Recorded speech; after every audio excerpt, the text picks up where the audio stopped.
कभी सोचा है कि लोग वैसा क्यों करते हैं जैसा वो करते हैं?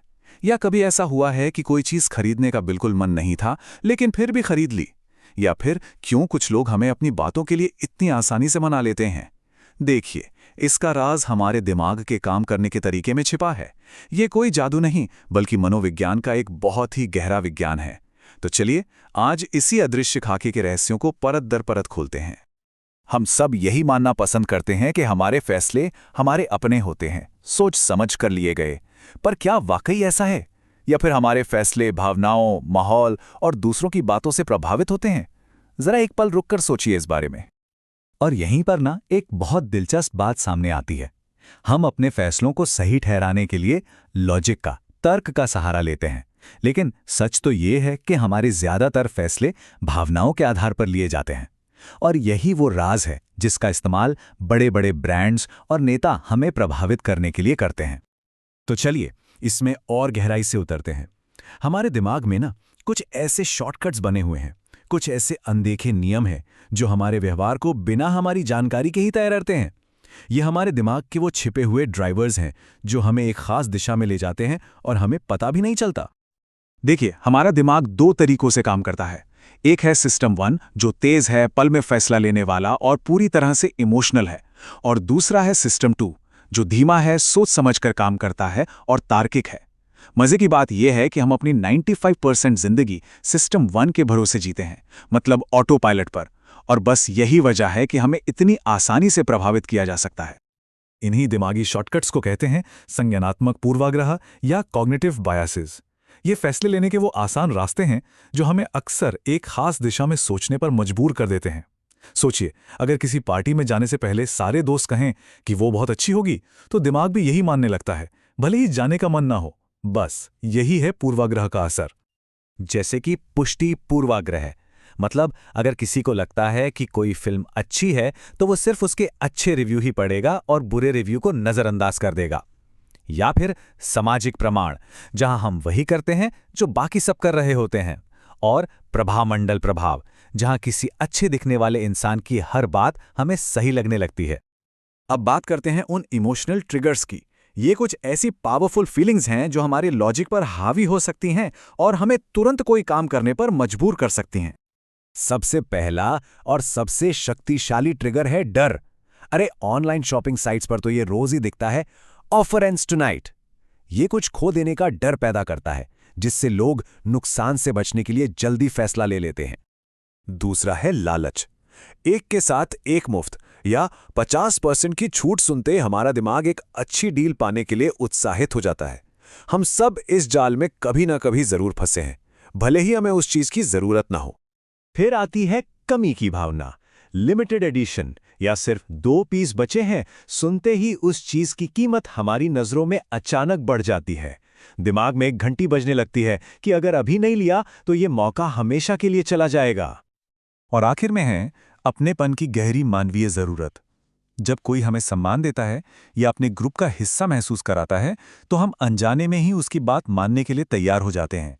ये जुड़ाव की एक बहुत गहरी इच्छा है। चलिए, अब भाषा की कला पर आते हैं। कभी कभी ये बात मायने नहीं रखती कि क्या कहा गया है, बल्कि ये ज्यादा मायने रखता है कि उसे कैसे कहा गया है। शब्दों का सही चुनाव ही मनाने की असली शक्ति है। इसे कहते हैं फ्रेमिंग। अगर कहा जाए ये काम बहुत मुश्किल है, तो सुनने वाला डर सकता है। लेकिन अगर कहा जाए ये काम एक चुनौती है, तो वही इंसान प्रेरित हो सकता है। एक और उदाहरण देखिए। इस प्रोडक्ट में 10% फैट है। सुनने में ये 90% फैट फ्री है से ज्यादा नेगेटिव लगता है, जबकि दोनों का मतलब एक ही है। मनाने की कला में कई औजार इस्तेमाल होते हैं। सिर्फ आज जैसे शब्द तुरंत फैसला लेने का दबाव बनाते हैं। कहानियां हमें इमोशनली जोड़ती हैं। मुफ्त और गारंटी जैसे शब्द हमारे डर को कम करते हैं।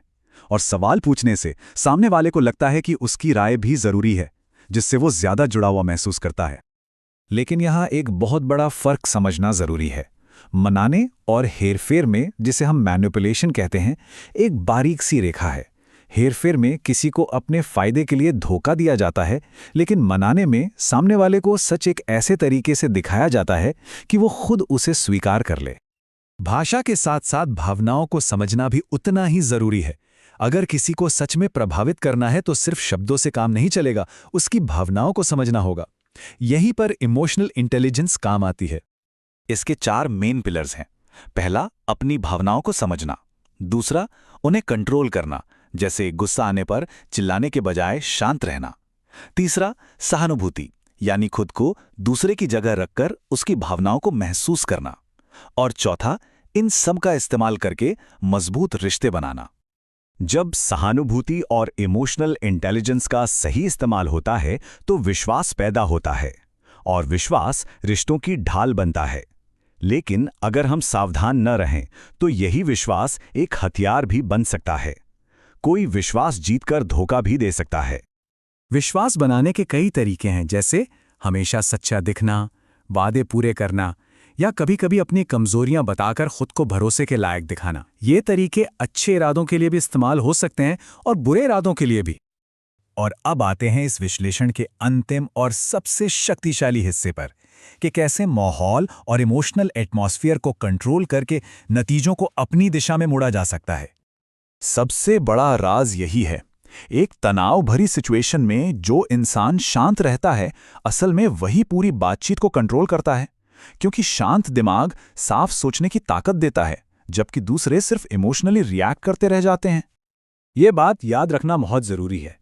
लोग आपके तर्कों पर घंटों बहस कर सकते हैं, लेकिन वे उस माहौल के हिसाब से ढल जाते हैं जो आप बनाते हैं।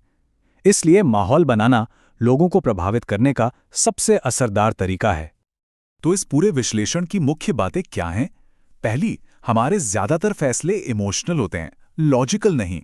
दूसरी, हमारा दिमाग शॉर्टकट लेता है, जिसे पूर्वाग्रह कहते हैं। तीसरी, भाषा हकीकत को बदल सकती है। चौथी, सहानुभूति से गहरा जुड़ाव बनता है। और पांचवी, विश्वास एक बहुत शक्तिशाली औजार है। ये ज्ञान सच में एक शक्ति है। सवाल यह है कि इसे जानने के बाद कोई इंसान इसका इस्तेमाल कैसे करेगा? क्या सही दिशा दिखाने के लिए, या फिर किसी को अपने फायदे के लिए कंट्रोल करने के लिए? फैसला हर किसी का अपना है।